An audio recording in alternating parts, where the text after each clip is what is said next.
más que mandamientos o reglas por hacer. Dios tiene planes de una vida mejor en Él. Quiere que lo busques, que vivas bajo su consejo y con cada principio profundizar tu relación con Él. Hoy presentamos el principio del amor. Buenos días, amados, amadas, ¿cómo están? Bendito Dios, sí, muy contento de venir a compartir la palabra del Señor. Antes de compartir la palabra del Señor, un par de cositas importantes.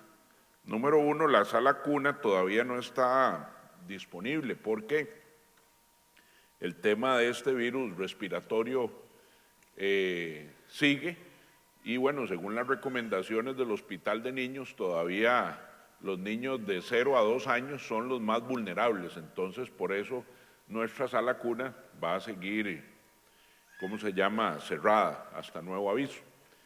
Lo segundo es, quería contarles que después del Congreso de Familia,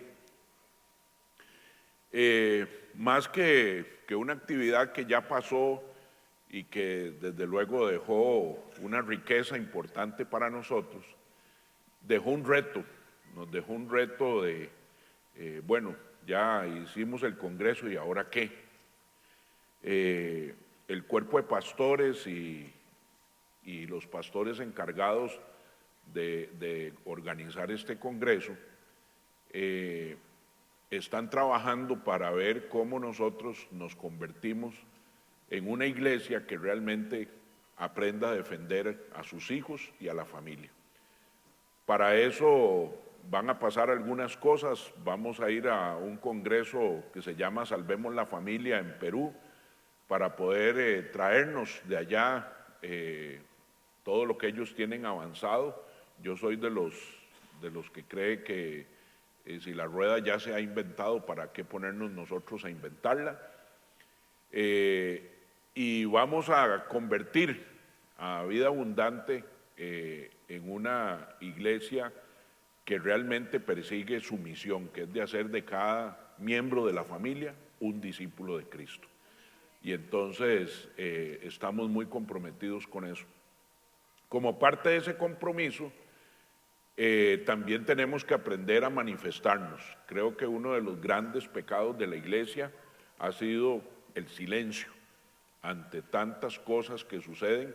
Ustedes saben que ahora está tratando de pasar en la Asamblea Legislativa la ley a favor del aborto y escudado en dos tipos de abortos que son tremendamente entendibles, el cual es el aborto terapéutico y los abortos producto de violaciones. Quieren escudar y abrir un portillo para que el aborto quede legalizado. Quiero decirle que esos dos extremos, que son altamente dolorosos, no significan ni siquiera el 1% del total de los abortos que tenemos en el país. Entonces, por ese 1% no se puede generalizar y dejarlo abierto como se quiere. El próximo sábado, a las 9 de la mañana, va a haber una marcha en San José. Se llama Marcha por la Vida. Y Vida Abundante Norte Cariari va a estar ahí. Vamos a estar a las 9 de la mañana, vamos a salir en buses de aquí a las 8 de la mañana.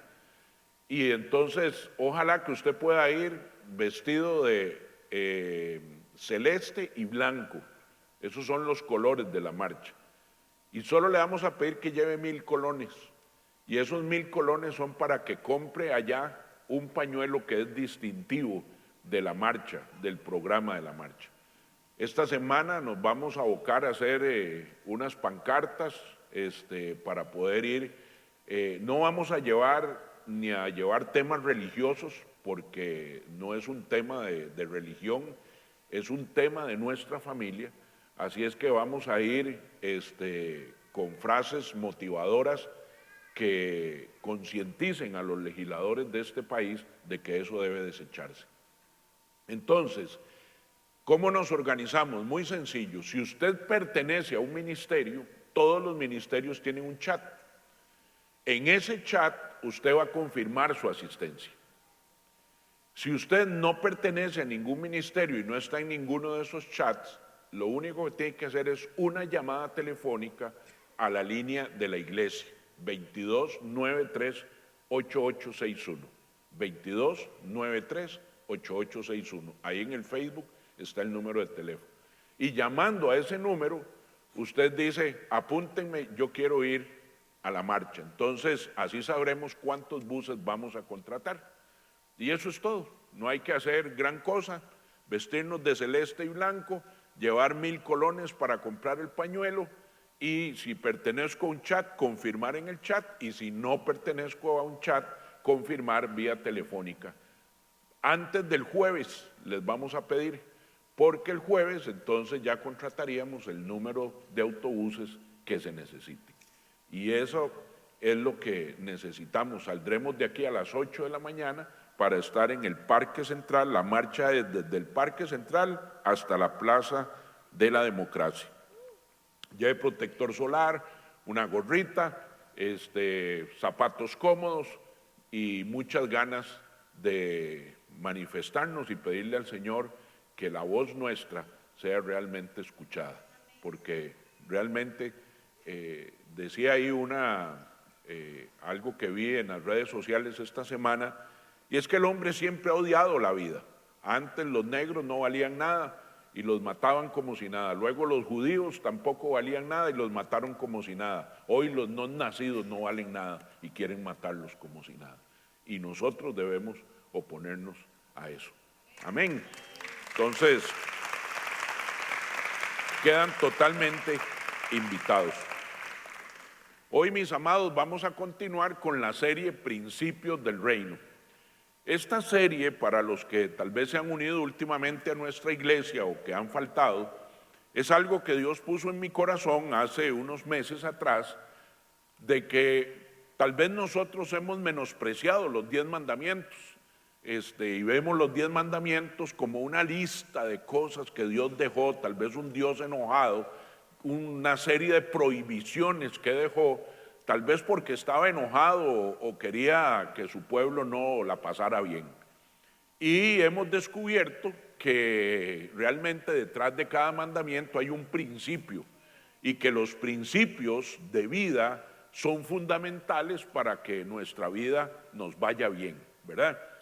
Usamos al principio el ejemplo de que cuando un papá le dice a su hijo que no juegue en la calle, en realidad no es que el papá quiere que su hijo no se divierta, no es que el papá anda buscando que su hijo no comparta con otros.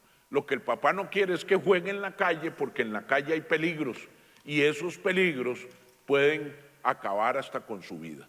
Entonces, exactamente bajo ese concepto y ese principio es que Dios dejó los 10 mandamientos. Los 10 mandamientos en realidad son una serie de principios que Dios estableció para nuestro bien, para que podamos tener una relación sana con Él y también una relación sana entre nosotros.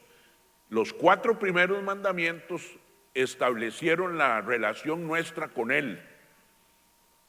Amarás al Señor con todas tus fuerzas, no tendrás otros dioses ni te inclinarás, descansarás un día a la semana, ¿verdad? Porque también vimos que era necesario. Y ahora vienen una serie de mandamientos que van a regular la relación con nosotros. Y este es el primero. Este mandamiento está en el libro de Éxodo y en el libro de Deuteronomio. Todos los mandamientos están en Éxodo capítulo 20 y Deuteronomio capítulo 5. Y este es el versículo más corto de la Biblia. Yo sé que muchos nos han dicho que el más corto es Jesús lloró, pero ese no es el más corto. Jesús lloró tiene 10 letras y no matarás tiene 9. Entonces, este es el versículo más corto, espero que no se le olvide nunca, ¿verdad? Y cuando habla de la palabra matar, como nuestro lenguaje no es tan rico como algunos, como el griego o el hebreo, en realidad lo que la palabra en hebreo significa es: no cometerás asesinato.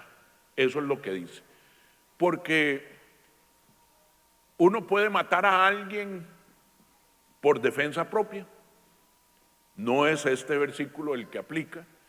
Uno puede matar a alguien en un accidente. Tampoco es este versículo el que aplica. Uno puede matar a alguien porque pertenece a un ejército y el ejército de su país está en guerra y tuvo que salir a defender la soberanía y le tocó matar a 50 por órdenes superiores. Ese tampoco aplica. Cuando hablamos de matar, o la Biblia habla de matar en el hebreo original, está hablando de quitarle a alguien la vida sin que yo tenga la autoridad y el poder para hacerlo. El aborto aplica aquí. Yo no soy quien para determinar la vida de un no nacido.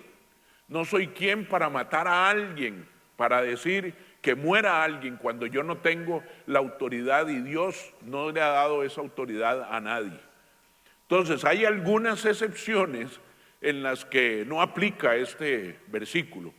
Creo que hoy Costa Rica goza de la libertad que gozamos porque algunos de nuestros antepasados fueron a la guerra y en esa guerra murieron algunos.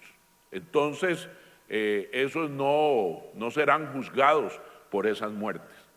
Usted ve a lo largo de la Biblia que para que el pueblo de Israel pudiera conquistar la tierra prometida, tuvieron que ir a promover la muerte en muchas batallas que tuvieron y fueron ordenadas por el Señor. En esos casos, ese no es el caso de este versículo. Es cuando quitamos la vida de alguien sin ser ordenados y sin tener la autoridad para hacerlo.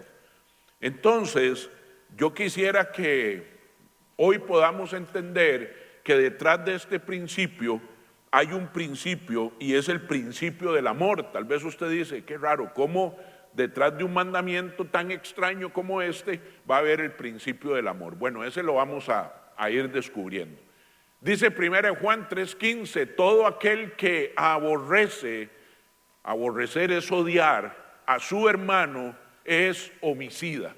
Y el homicida es el que comete este tipo de asesinatos que hemos dicho. Y sabéis que ningún homicida tiene vida eterna permanentemente en él. Aquí hay un principio que dice cómo alguien llega a matar a alguien. Lo llega a matar porque antes de matarlo lo odia, lo aborrece. Quiere decir que el odio antecede al homicidio, el odio antecede a la muerte. En Romanos 13:9 dice, porque no adulterarás, no matarás, no hurtarás, no dirás falso testimonio, no codiciarás, y cualquier otro mandamiento. En esta sentencia se resume, amarás a tu prójimo como a ti mismo. Quiere decir que el que estamos viendo hoy, no matarás, tiene un principio detrás de él para solventarlo, que es el amor. Amarás a tu prójimo como a ti mismo. Y de ahí es donde deduzco que el principio que está detrás de este mandamiento es el amor. Y vamos a ver cómo llegamos ahí.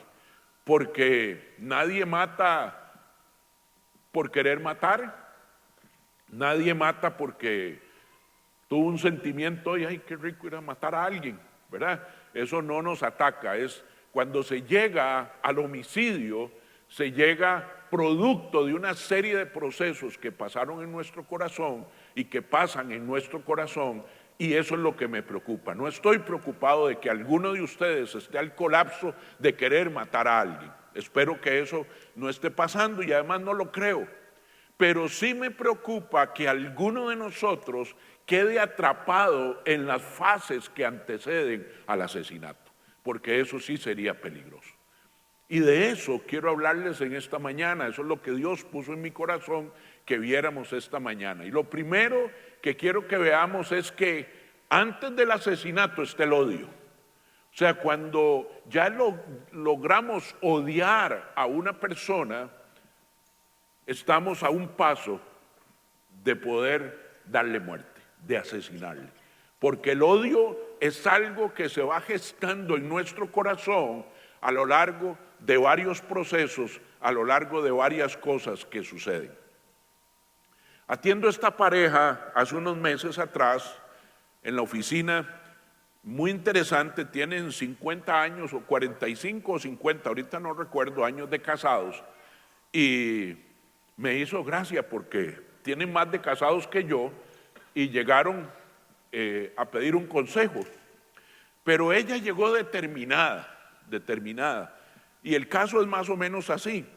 Ellos tienen una diferencia de 5 años, ¿verdad? Él es mayor 5 años que ella. Entonces él ya se pensionó y ella todavía le faltan 5 años para pensionarse. Entonces, a lo largo de su matrimonio siempre existió el lenguaje de lo tuyo y lo mío. Entonces, cuando ellos empezaron, él se encargó de todos los gastos de la casa: agua, luz, teléfono, supermercado, el colegio de los hijos, los carros, los combustibles, y ella se encargó de los préstamos del banco. Entonces, a lo largo de los años, adquirieron la casa donde viven, ¿verdad? Adquirieron unos apartamentos que hoy alquilan y que rentan algo, y compraron una casita de campo allá por Puriscal, que es donde quieren terminar sus últimos días. Entonces, la vida empezó a transcurrir y al cabo de los años, los hijos se fueron de la casa. Entonces, todos los gastos que el papá pagaba, ya no. Ahora se los ahorra él. Ya no hay colegios, ya no hay universidades, la platica le quedaba a él. El supermercado disminuyó significativamente, la platica le quedaba a él. Pero con las tasas variables y esto, ella seguía clavada con los préstamos, ¿verdad? Entonces ahora él tiene ya 2 años de estar pensionado, vive en la finquita en Puriscal, ahí se levanta en las mañanas, va a ver sus ardillas, va a ver, tiene unos chanchitos y él está feliz ahí y ella no la ve y le faltan 3 años más. Entonces, lo que el hombre le ha dicho es: mi amor, yo ya cumplí lo mío, le falta a usted. Asuma, así ha sido siempre. Entonces el lindo ahora tiene su pensión, ¿verdad? Sigue pagando lo mismo, ¿verdad? Pero es muy poquito. Y a ella todavía, después de pensionada, le quedan 7 años más, ¿verdad? Entonces, pastor, ¿qué hacemos? Y bueno, empezamos en la discusión y yo oyendo los 2 puntos, y en un momento le digo: decime una cosa, le digo a ella, ¿vos has pensado divorciarte de este hombre alguna vez? Divorciarme nunca, pastor, pero matarlo muchas. Ya había formado algo ahí en su corazón, ¿verdad?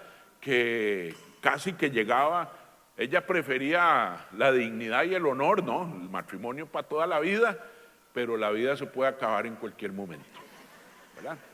Entonces el odio antecede al asesinato. O sea, nadie amaneció hoy con ganas de ir a matar a alguien, ¿verdad? Vean en Génesis 37, del 4 al 5, dice: y viendo sus hermanos que su padre lo amaba, es la historia de José, que su padre lo amaba más que a todos sus hermanos, le aborrecían, o sea, le odiaban y no podían hablarle pacíficamente. Y soñó José un sueño y le contó a sus hermanos y ellos llegaron a aborrecerle más todavía.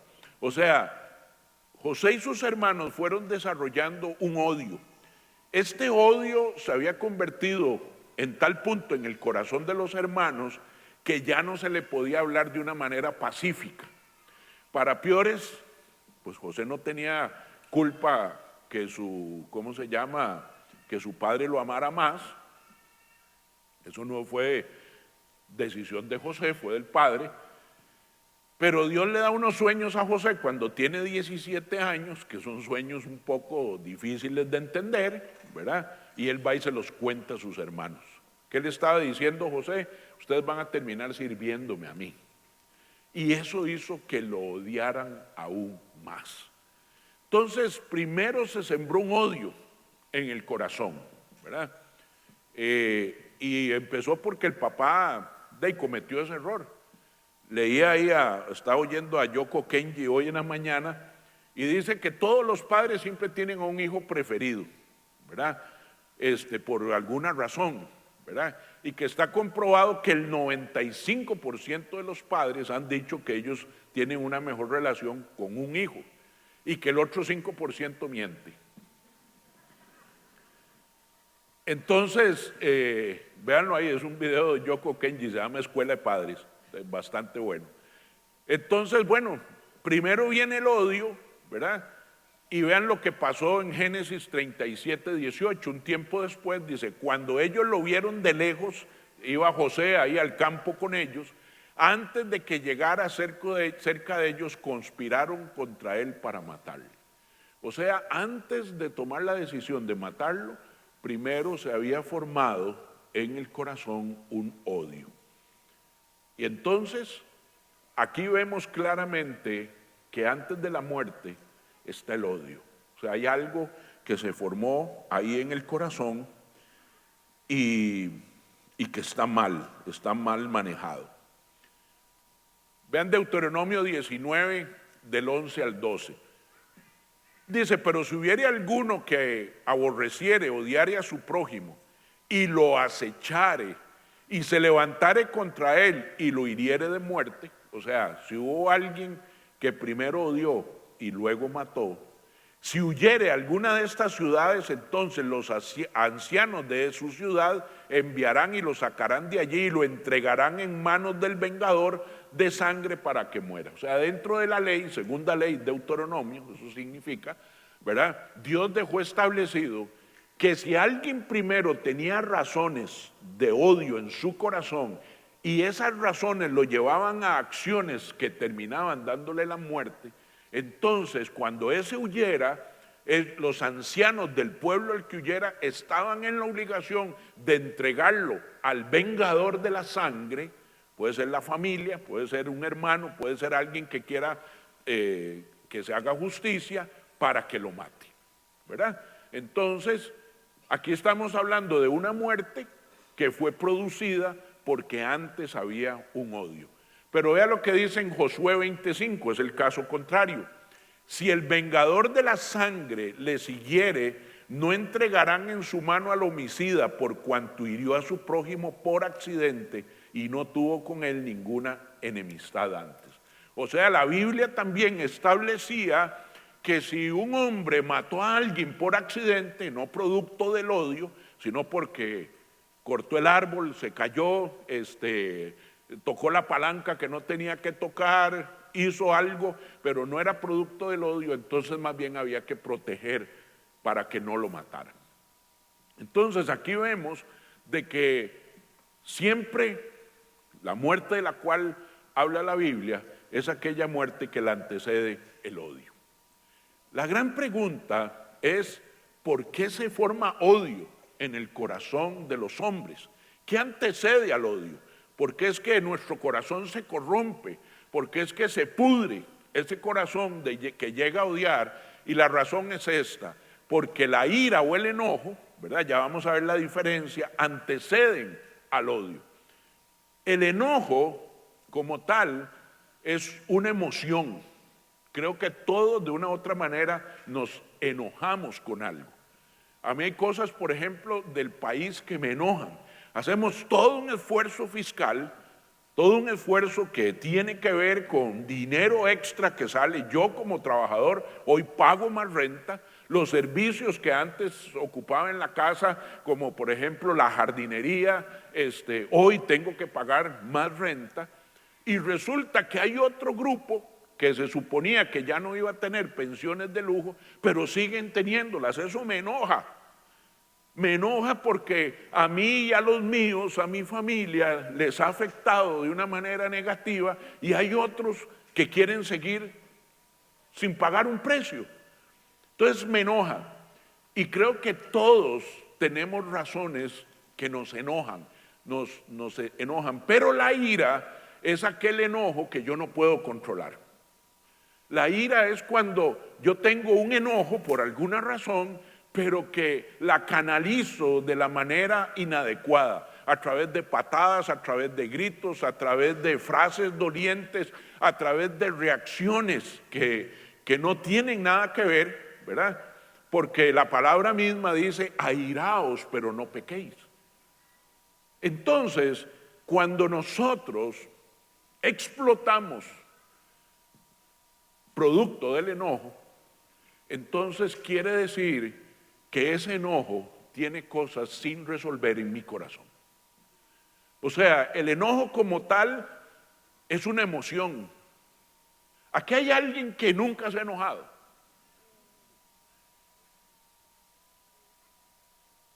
No, porque para que venga el otro fin, que es no mentirás. Todos nos hemos enojado. Aquí hay alguien que ha explotado en ira. ¿Podría levantar su mano? Doble amén, dicen por allá. Ok. Tenemos que examinarnos, porque la Biblia dice, airaos, pero no pequéis. Enójense, pero no pequen. Quiere decir que la ira es la manifestación de un enojo que tiene unas raíces en mi corazón que no he resuelto. Y mis amados, tenemos que resolver eso. Porque si no, cada vez que algo me enoje, lo primero que voy a hacer es explotar en esa ira, en esa reacción prácticamente automática que sale de nuestro corazón y que no debe ser, porque el Señor nos ha mandado que no pequemos, y cuando esa ira sale de nuestro corazón, esa ira hace estragos. Vean Génesis 4 del 3 al 5. Caín y Abel. Dice, y aconteció andando el tiempo que Caín trajo del fruto de la tierra una ofrenda a Jehová, y Abel trajo también de los primogénitos de sus ovejas, de lo más gordo de ellas. Y miró Jehová con agrado a Abel y a su ofrenda, pero no miró con agrado a Caín y la ofrenda suya. Y se ensañó, se enojó Caín en gran manera y decayó su semblante. Lo primero, aquí sucede algo, y es que Dios, por razones que después no es el foro para explicarlas, Dios tiene razón. Los dos traen sus ofrendas, pero los dos vienen con intenciones de su corazón diferentes. Entonces Dios, que discierne las intenciones del corazón, dice la Biblia, se da cuenta y entonces ve con agrado la ofrenda de Caín y no la de Abel. De hecho, hay una conversación después en Génesis 4:6, cuando Dios le va a decir a Abel, ¿y tú por qué estás enojado? Si tú hicieras lo que yo te digo, no tendrías estos problemas. Pero bueno, no es el tema.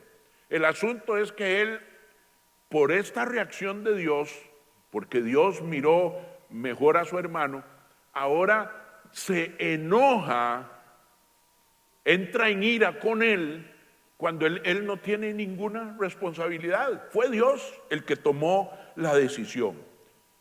Y unos versículos después vemos, dice, y dijo Caín a su hermano Abel, salgamos al campo, y aconteció que estando ellos en el campo, Caín se levantó contra su hermano Abel y lo mató. ¿Qué había pasado primero? Primero se había enojado, había explotado en ira, ¿verdad? Y eso lo llevó a odiarlo y a matarlo. Entonces, vean cómo un mandamiento tan sencillo, un versículo tan corto, tiene implicaciones tan grandes en nuestro accionar diario. Entonces el Señor dice que hay que tener cuidado, porque antes de odiar a alguien, lo primero que yo hago es enojarme o airarme, explotar en ira. Entonces, si ustedes ven, nos va llevando en un proceso de deterioro hasta llegar un día a la muerte, podría ser. Lo tercero es, ¿por qué me enojé? ¿Por qué me ofendí? porque la ofensa, antecede a la ira o al enojo. Las personas se enojan porque algo les ofendió, algo que dijimos, algo que hacemos. ¿Por qué a mí me enojan esas noticias que les cuento del plan fiscal? O sea, porque cuando oigo eso me siento ofendido, me siento perjudicado. Entonces, si uno ve, ¿verdad? No me enojo de gratis, me enojo porque algo me ofendió. Y entonces, como no estoy de acuerdo, como yo no coincido con eso, entonces me siento ofendido, y como me siento ofendido me enojo. Y como me enojo exploto, y como exploto odio, y como odio mato. Entonces ahí van. Hay un programa en Discovery que se llama Investigation Discovery. Y tienen un lema: si usted quiere saber por qué mató, investigue cómo vivió. Porque nadie mata producto de algo casual. Nosotros matamos porque un proceso de deterioro del alma se ha venido dando. Y eso, mis amados, hay que sanarlo.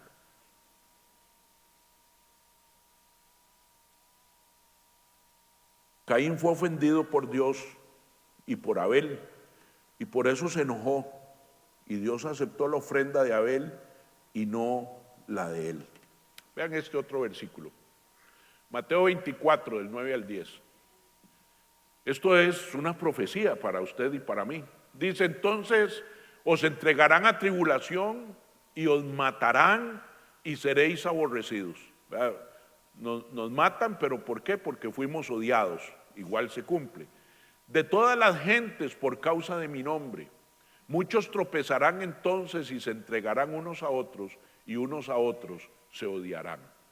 O sea, aquí nuevamente se corrobora que antes de matar tiene que venir el odio. Y el odio viene porque yo me enojo y viene porque yo me ofendo, ¿verdad? Y en Marcos capítulo 6 del 2 al 3, se los tengo que explicar porque también cuando nos enseñan a leer el español, hay algunas palabras que damos por hecho que son positivas, pero no lo son. ¿Okay? Y voy a explicárselas. ¿Qué pasó? Jesús, ¿a dónde nació Jesús? En Nazaret, ¿verdad? Perdón, Jesús es de Nazaret, nació en Belén, pero es de Nazaret. Y un día se va Jesús ahí a su pueblo. ¿Cómo creen que si Jesús fuera aquí de este Belén, cómo lo hubiéramos recibido? Yo creo que desde las 6 de la mañana estaríamos haciendo fila, ¿verdad? Pero bueno, también nuevamente un sábado, Jesús era espectacular para meter la pata los sábados. Y dice, y llegado el día del reposo, comenzó a enseñar en la sinagoga de su pueblo.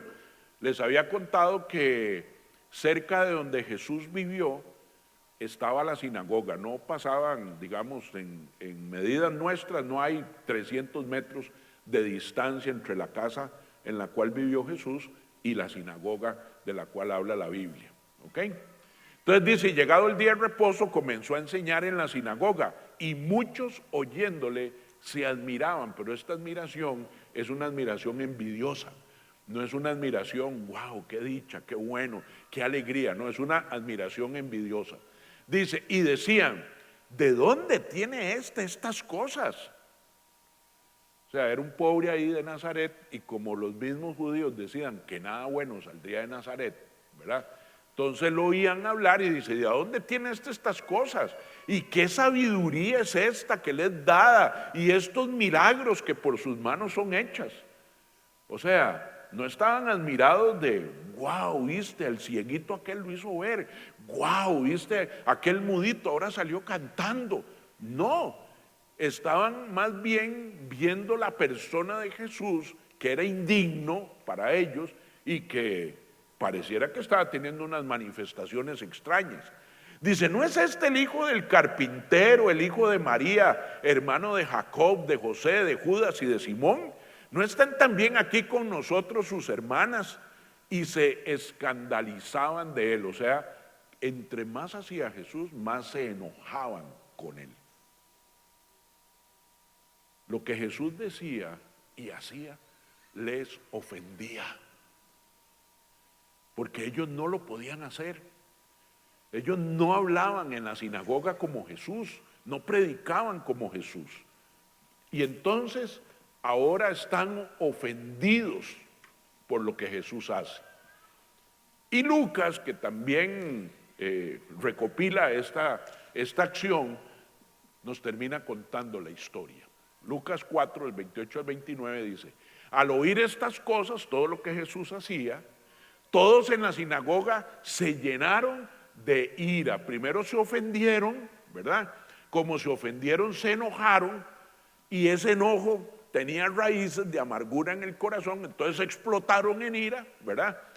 Y levantándose le echaron fuera de la ciudad y le llevaron hasta la cumbre del monte sobre el cual estaba edificada la ciudad de ellos para despeñarle, o sea, para matarle. Entonces vean qué interesante. Está Jesús, lo que Jesús dice los ofendió, como los ofendió se enojaron, y como la ira, el enojo era sin resolver en el corazón, explotaron en ira y luego lo odiaron y lo llevaron. No sé por qué los teólogos no han hablado de esto. Dicen que cuando llevaban a Jesús para el despeñadero, desapareció. Fue la primera transfiguración de Jesús. Y llegaron, ¿qué se hizo? ¿Qué se nos hizo el reo? No está. Jesús desapareció. ¿Qué cree que pasó? Se enojaron más. Mis amados, las cosas que unos dicen nos ofenden. Las cosas que hacemos ofenden a otros. Las cosas que decimos ofenden a otros. A veces hasta la manera en que nos vestimos ofende a otros. Las sensibilidades están por doquier. La forma en que comemos, la forma en que vivimos ofende a otros. Y entonces, si eso entra a un corazón dañado, el corazón no ha podido resolver, y entonces el corazón entra en ira, explota, y se va formando un odio. Y el odio, cuando se forma, la Biblia lo llama una raíz de amargura. ¿Están conmigo, amados? Jesús no escapó. ¿Escaparemos usted y yo? No. Mis amados, uno como pastor oye cada cosa. He oído, mira, ¿por qué no volviste? No, pues, falté 2 sábados y el pastor ni se dio cuenta. Wow. Sí, nosotros hacemos cosas que ofenden a otros y los hacemos enojar y explotan y toman acciones. Y por eso les digo que no tengo preocupación de que alguien vaya a matar a alguien. La preocupación que más tengo en el corazón es que quedemos atrapados en alguna parte de ese proceso, en el enojo, en la ira, en la ofensa. ¿Están conmigo, amados? Dios quiere sanar esta mañana. Y la primera forma para sanarnos es que ojalá en cada etapa podamos reconocer: yo estoy ahí. Yo estoy ahí, tengo que hacer algo. No me puedo quedar aquí. Porque la Biblia es infalible. Si te quedas atrapado en una, estás listo para ser promocionado a la otra. Y la otra es peor que la primera. ¿Verdad? Cuarto, las expectativas no cumplidas son las que ofenden. Nosotros, desafortunadamente, tenemos expectativas de todo el mundo. Tenemos expectativas de nuestros padres. Mi padre debería hacer esto o debió haber hecho esto. Mi madre tendría que haber hecho esto y no lo hace. Y eso me ofende y me enoja. Mi jefe debió haber hecho esto. ¡Qué bárbaro! Una semana saliendo a las 2 de la mañana y ni siquiera se dio cuenta, ni siquiera me dio un espaldarazo para decirme, José, gracias. Mi socio debió haber reaccionado de esta manera y ahora no, me traicionó. Tenemos expectativas y queremos vivir llenando las expectativas de otros. Hace muchos años me di cuenta que yo llegaba, casi nunca llego tarde, pero a veces al mejor mono se le cae el zapote. Entonces yo era exigente, empezaba mis reuniones a la hora que era, pero en un día me tocó a mí, llegué tarde. Y entonces empecé una serie de explicaciones, desde todas mentiras, de que el carro se había varado, que la presa en la 27, que esto, que lo otro. Y yo me di cuenta que con esas mentiras lo que estaba tratando era de llenar las expectativas de otros. Hasta que un día aprendí que llegué tarde y simplemente, por favor, disculpen que llegara tarde. No tengo que darle explicaciones a nadie. Tal vez fue que me quedé en la casa, tal vez fue que me quise quedar debajo de las cobijas, 15 minutos más. Yo no sé si a usted le ha pasado que dice, bueno, 5 minutitos más y apagó el despertador y cuando se dio cuenta había pasado hora y media. ¿Le ha pasado a usted? Ah, ¿verdad? Pues entonces llegamos, es que no sé qué pasó. Y el diablo nos hace que, porque queremos llenar las expectativas de otros. La semana pasada, se me olvidó saludar a un amigo que cumplía años. Y ya iba yo como, mira, es que he estado aquí. Nada. Man, se me olvidó que cumplías años, pero aquí van mis felicitaciones atrasadas. Listo. No tengo que andarle dando explicaciones, porque cuando le doy explicaciones quiere decir que mi vida tiene que llenar las expectativas de otros. Y eso no se vale. Y eso no se vale. Y quiero que les diga algo. Le pasó a Jesús también. Jorgito nos habló hace unos meses atrás de el hombre más grande del mundo. ¿Cómo se llama? Juan el Bautista. ¿Ok? Y Juan el Bautista en Lucas capítulo 7, versículo 18, está en la cárcel. Tiene una semana estar en la cárcel. Y le dice a 2 de sus discípulos que vayan a buscar a su primo Jesús y le pregunten esto. Los discípulos de Juan le dieron las nuevas de todas estas cosas. Para ponerlo en contexto de qué todas estas cosas. Que la gente seguía a Jesús. Le habían llegado a decir a Juan, ¿sabes una cosa? Vieras que el que vos bautizaste, ahora bautiza más que vos.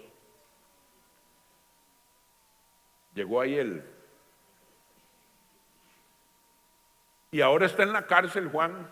Y llamó Juan a 2 de sus discípulos y los envió a Jesús para preguntarles, ¿eres tú el que había de venir o esperaremos a otro?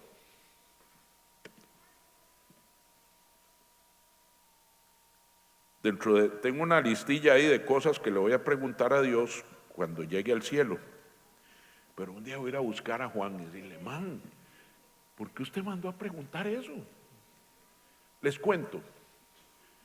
Cuando Juan estaba en el vientre de su madre, que se llama Elizabeth, tenía 6 meses de embarazo Elizabeth, María, que era prima de Elizabeth, embarazada de Jesús,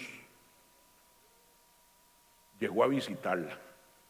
Y ese día Juan el Bautista en el vientre de su madre fue lleno del Espíritu Santo y empezó a brincar porque su espíritu reconoció que quien estaba en el vientre de María era el Mesías, el llamado.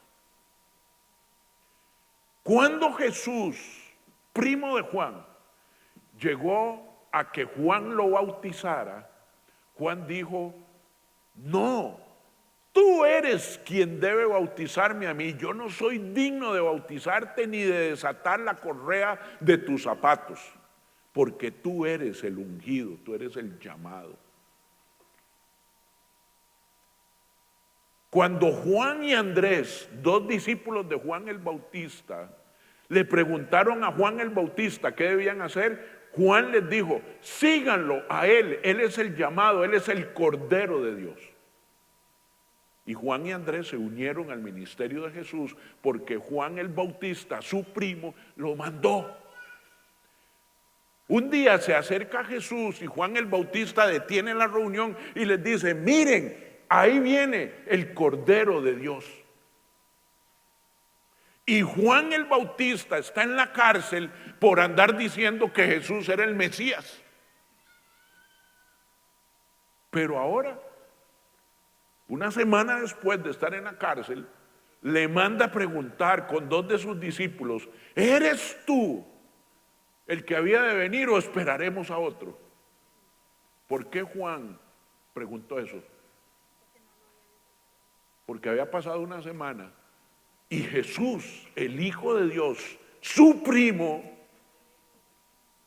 ni lo había ido a ver, y menos irlo a sacar, porque mi primo tiene el poder de deshacer estos barrotes y sacarme de aquí. Y no lo ha hecho. Jesús no llenó las expectativas de Juan. ¿Están conmigo, amados? Y Juan ahora manda a preguntar esto, enojado: ¿cómo mi primo me deja aquí botado en la cárcel? Pero el maestro es increíble.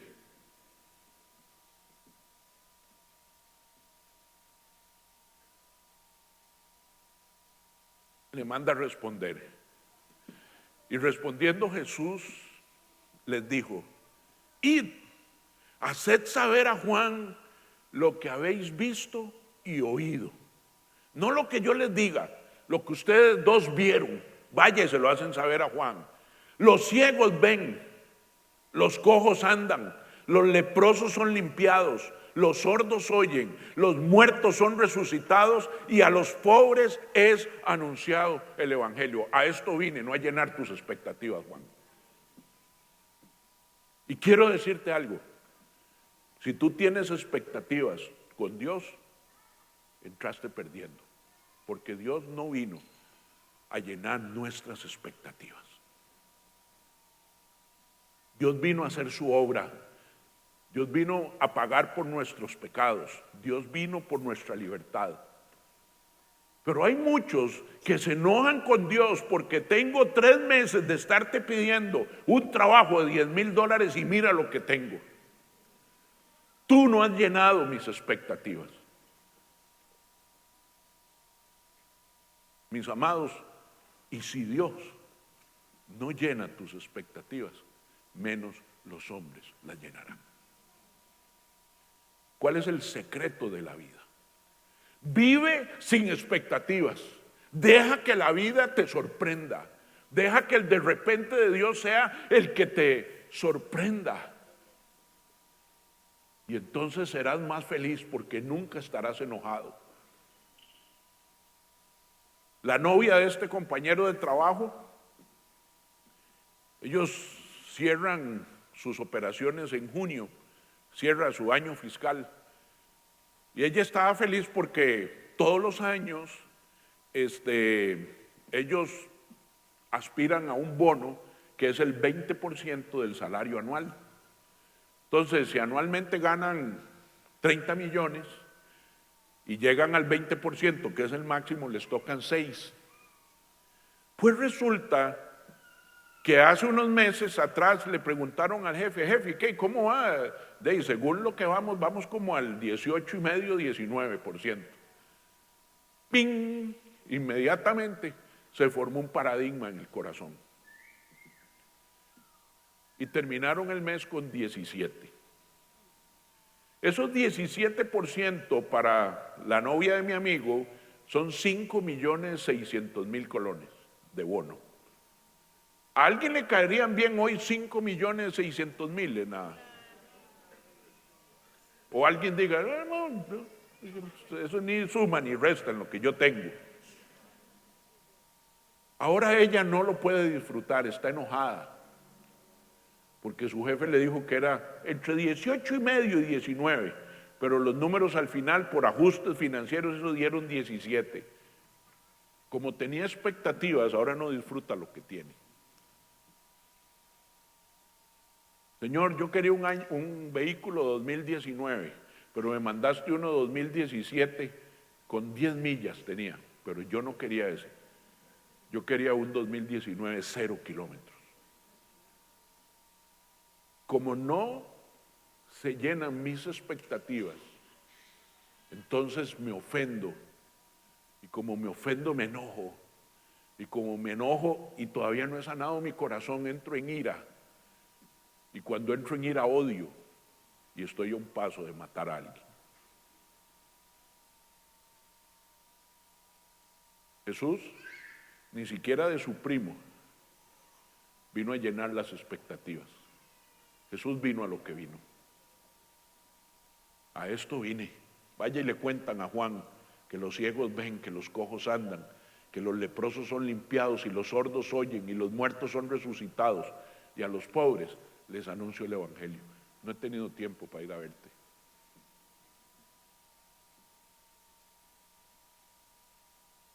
Mientras fue el congreso de familia, el viernes me escapé para ir a un congreso con Rick Warren sobre el Plan PIS. Y ya habíamos recibido los pastores de la FABA un entrenamiento sobre el Plan PIS. En realidad era ir a oír de la boca del maestro pues lo que ya conocía. Y entonces le dije, Señor, quiero irme con algo. El Plan PIS ya lo conozco y voy a participar en él, creo en él, pero quiero irme con algo. Y empecé a poner atención de una manera diferente. Me senté solo, no me senté a la par de nadie, me senté solo porque quería un tiempo con el Señor a través de Rick Warren y yo. Y dijo esto: hermanos, fuimos hechos para tener una relación profunda con Dios. Y hoy los avatares de la vida, las preocupaciones y las ocupaciones, nos han quitado el tiempo para poder tener una relación profunda con Dios. Y entonces le pedí a Dios cómo poder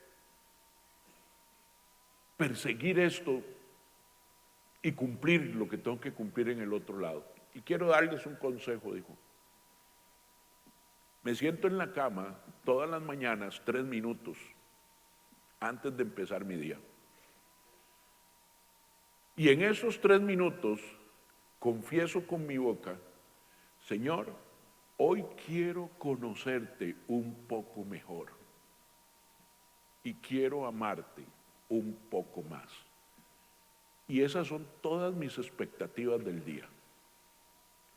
Me voy a afrontar el día. Si el día es bueno, trae cosas agradables a mi corazón y termina de una manera agradable, entonces mi corazón ha aprendido a conocerte un poco mejor en las cosas buenas y amarte un poco más en las cosas malas. Pero si el día es malo y trae cosas desagradables, mi corazón te aprendió a conocer un poco mejor en mis días malos y yo aprendí a amarte un poco más en mis días malos. De manera que el alma es como un músculo que voy entrenando todos los días y no doy nada por sentado. Si tengo carro para ir al trabajo, te conozco un poco mejor y te amo un poco más. Si ese carro pude llevarlo a la estación de gasolina para llenarle el tanque y tú supliste, te conozco un poco más y te amo. Te conozco un poco mejor y te amo un poco más.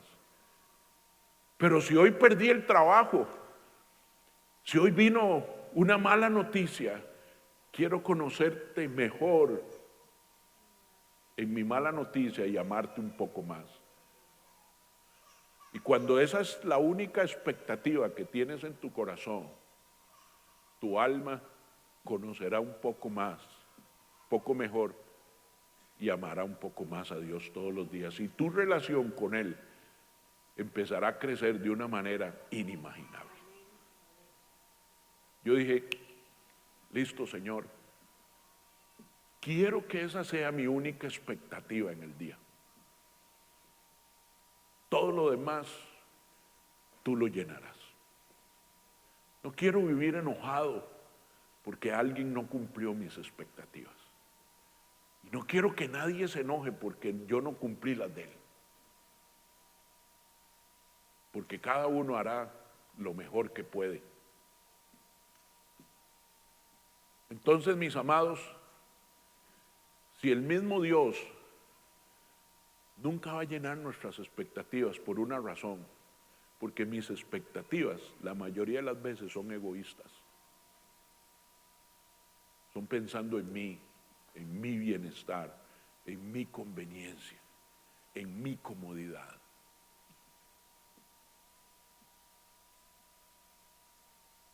Sí, Juan, yo tu primo, estoy haciendo lo que tengo que hacer, no puedo llenar tus expectativas. Así es que juégatela, porque la mies es mucha y los obreros son pocos. Amén, amados. Romanos 9:33, vea lo que puede ser Jesús para usted. Dice, como está escrito, he aquí pongo en Sión piedra de tropiezo y roca de caída, y el que creyere en él no será avergonzado. Esto es Jesús para los judíos, esto fue piedra de tropiezo y roca de caída. ¿Por qué? Porque Jesús no llenó las expectativas de los que esperaban un Mesías. ¿Sabe por qué? Porque el Mesías que los judíos esperaban era un Mesías político, era el que iba a gobernar, era aquel que iba a dirigir el ejército, era aquel que como a Gedeón iba otra vez a llevarlo a grandes batallas y a grandes triunfos.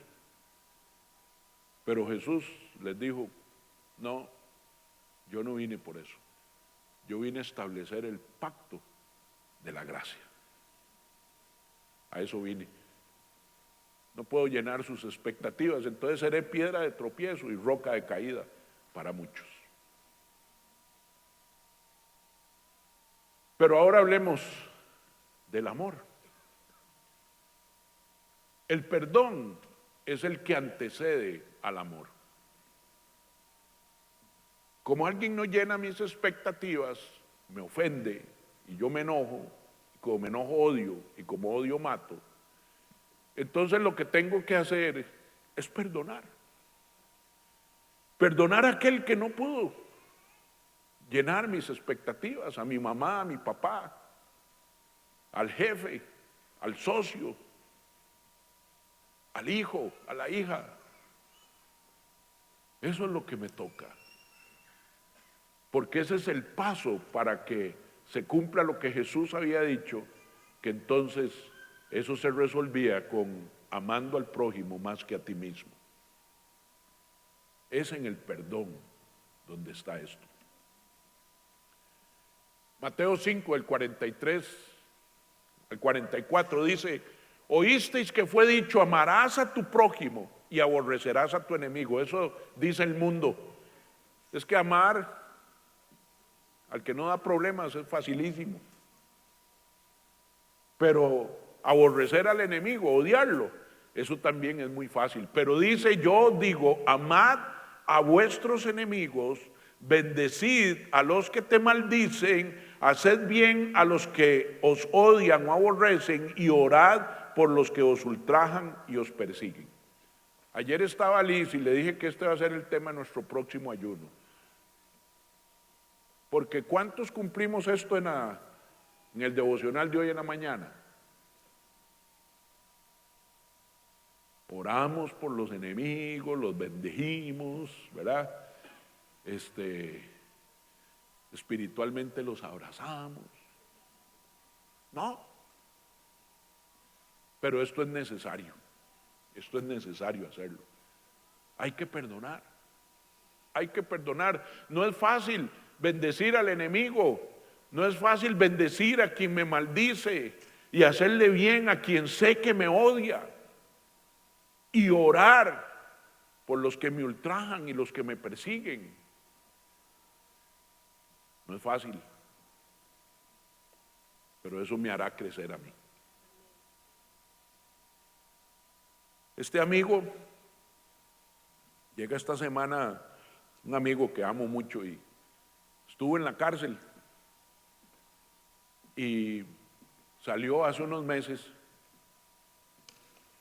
y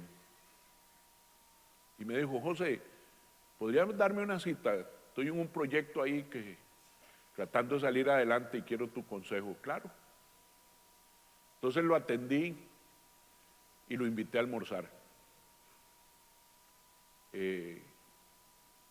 Después de que terminó de almorzar, me dice: ¿sabes una cosa? Desde que salí de la cárcel no probaba la carne. Y eso partió mi corazón. Y me dice: vieras que después de que salí, él estaba acostumbrado a vivir en una casa muy linda y ahora vive en una casa más linda pero que está muy deteriorada. Dice: y he tenido que aprender a usar el gypsum y herramientas y cambiar techo. Y dice: yo no sabía que yo tenía esa habilidad. Me dice: pero hay algo que no he superado, José. Estoy pintando ahí las paredes que ya he reparado y me empiezo a recordar los desgraciados que mintieron en el juicio, que dieron falso testimonio, y entonces no estoy disfrutando de esto. Y le digo: no puedes seguir así, tienes que perdonarlos. Yo sé, pero no puedo. No, claro, nadie puede, eso no es en nuestras fuerzas. Y entonces le cuento la historia que Jesús tiene una conversación con Pedro y Pedro llegó todo generoso y le dice: maestro, ¿cuántas veces tengo que perdonar a mi hermano que ha pecado contra mí? 7 veces. Llegó súper generoso y le dice: no, Pedro, 70 veces 7. Entonces no sabemos si ese 70 veces 7 es 70 multiplicado por 7, que es 490, ya es bastante. O es el número 7 escrito 70 veces seguidas, que no podríamos ni siquiera leer ese número. 7 a la 70. Y como Pedro se quedó como loco con la respuesta, Jesús vio que él no había entendido y le dice: te voy a contar algo, Pedro. Había un hombre que debía 10,000 talentos y llegó su amo a pedirle que le pagara. Y este se arrodilla y le dice: mira, no tengo cómo pagar, dame tiempo y yo te pagaré. Y entonces el amo fue llamado a compasión y le perdonó la deuda. Pero ese mismo hombre, saliendo de ahí, se encuentra uno que le debe 10 denarios, que son 80,000 colones, y le dice: págame lo que me debes. Y le dice: no tengo, dame chance. Y le dijo: no, quite a su esposa y a sus hijos. Y entonces los que vieron eso fueron y le contaron al maestro. Y Dios le dijo: échenlo, quítenle todo lo que tiene y échenlo al atormentador. En otra versión dice: al verdugo. Dice: Pedro, porque si tú no perdonas a tu hermano de todo corazón, mi Padre que está en el cielo tampoco te perdonará a ti. O sea, el problema de no perdonar no es de aquel que te la hizo, es tuyo, porque tú serás entregado al atormentador, al verdugo. Y yo le decía: ¿quieres dormir tranquilo y quieres pintar disfrutando lo que estás haciendo? Tienes que perdonarlo. Y me recordaba hace muchos años una persona pasaba al frente mío y cuando pasaba al frente mío era como si me robara una parte de mi alma. ¿Por qué? No lo sabía, ni lo sé. Pero un día Dios me habla y me dice, perdónalo. Y yo, Señor, pero es que no tiene razón. Y él, que es con ese humor negro, pues claro que no tiene razón. Porque si tuviera razón, ¿para qué lo vas a perdonar? Y ahí descubrí que nosotros no perdonamos al que nos hace bien. No perdonamos al que nos cae bien. No perdonamos al que estoy amando. Perdono sí al que se equivocó conmigo. Sí, perdono al que habló mal. Perdono al que me hace daño. Claro que no tiene razón. Si tuviera razón, no necesitas perdonarlo. Mis amados, el perdón es un requisito para que el verdugo y el atormentador se vaya de mi corazón. Amén.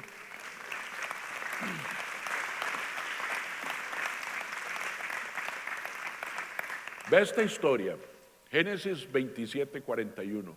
Y aborreció Esaú a Jacob por la bendición con que su padre le había bendecido, y dijo en su corazón, llegarán los días del luto de mi padre y yo mataré a mi hermano Jacob. Nuevamente, antes de decidir matarlo, ¿qué pasó? Lo odié, lo aborreció, ¿verdad? Todos, bueno, no vuelvo a decir todos, la historia es que la mamá está embarazada de gemelos, los gemelos luchan dentro del vientre de la mamá ya por querer salir de primero, porque el primero es llamado primogénito y además tiene derecho a la bendición y a las 2/3 partes de la herencia del papá. Entonces nace Esaú primero y Jacob de segundo. Jacob significa el suplantador. Y un día cuando ya crecen, ¿verdad? Esaú era un guerrero, era un cazador, era un hombre de campo, fuerte, peludo, olía mal también, ¿verdad? Y su hermano era más filósofo, ¿verdad? Era más meditador. Pero un día el que tenía el derecho a la primogenitura lo pierde, también él es responsable. Pero lo que más le dolió fue que perdió la bendición de su padre. Él sabía que había perdido la dote, pero la bendición, él nunca esperó que su padre se la diera. Y entonces odió a su hermano y decidió matarlo. Y pasaron 20 años, Jacob tuvo que huir de su hermano porque se le había jurado. Le dice, mira, apenas pasemos el proceso de luto de papi, te mato. Y pasaron 20 años y allá en Génesis 33 dice, y alzando Jacob sus ojos miró y he aquí venía Esaú y los 400 hombres con él. Entonces repartió a los niños entre Lea y Raquel y las 2 siervas. ¿A qué venía? A matarlo, a cumplir su palabra. Lo había odiado por 20 años más. Imagínense todo lo que pasó en ese corazón. Cada noche, ahí atormentándose, el verdugo, ahí señalándole, y tu hermano, y le debe estar yendo bien, dicen que es riquísimo, dicen que viene con varias mujeres y con montones de... Y él estaba bien podrido por dentro. Pero 3 versículos después dice, pero Esaú corrió a su encuentro y le abrazó y se echó sobre su cuello y le besó y lloraron. ¿Qué pasó entre el 33:1 y el 33:4? Hubo un perdón. Entre el 32:2 y 3, si usted lo lee, Jacob se arrodilló delante de él. Y para él eso era señal de arrepentimiento. Y decidió perdonarlo. ¿Y en qué terminaron? echándose el cuello uno al otro, besarse y lloraron. El perdón antecede al amor. Y eso quiere Dios para ti y para mí. No podemos seguir andando la vida llenos de ese odio, de ese rencor, de ese enojo, de esa ira, porque nos estamos matando nosotros mismos. Nos estamos autodestruyendo. Porque yo sé que usted no va a llegar a sacar el puñal y matar a alguien. Pero si tú llegas al odio, sacaste el puñal y te lo metiste tú mismo. Mateo 18. ¿Por qué? ¿Por qué perdonar? Dice, sanen a los enfermos y limpien a los leprosos, resuciten a los muertos, echen fuera demonios. Lo que de gracia recibieron, denlo de gracia. Por una razón, porque la gracia antecede al perdón. Tú y yo fuimos perdonados. Tú y yo vinimos con todos nuestros defectos delante del Cordero de Dios. Y Él, sin pedir nada a cambio, nos perdonó por su gracia. Y hoy nos manda que eso que recibimos, igual lo demos. La gracia antecede al perdón. No hay fuerzas para perdonar. No hay cursos. No hay medicina. Tómese esto 3 veces al día y dentro de 15 días ya puede perdonar. No. El perdón es la gracia de Dios siendo reconocida en mí y efectiva en otros. Es el único antídoto. Amados, nos ponemos de pie.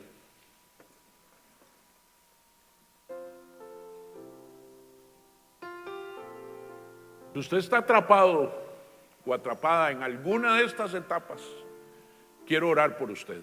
Quiero que pase aquí adelante. Porque Dios no nos quiere atrapados en ningún área. Dios no quiere que lleguemos al asesinato y mucho menos al suicidio. Porque a veces nos matamos solos. Tal vez muchos fallaron en llenar mis expectativas. Pero el primer error fue mío, fue tenerlas.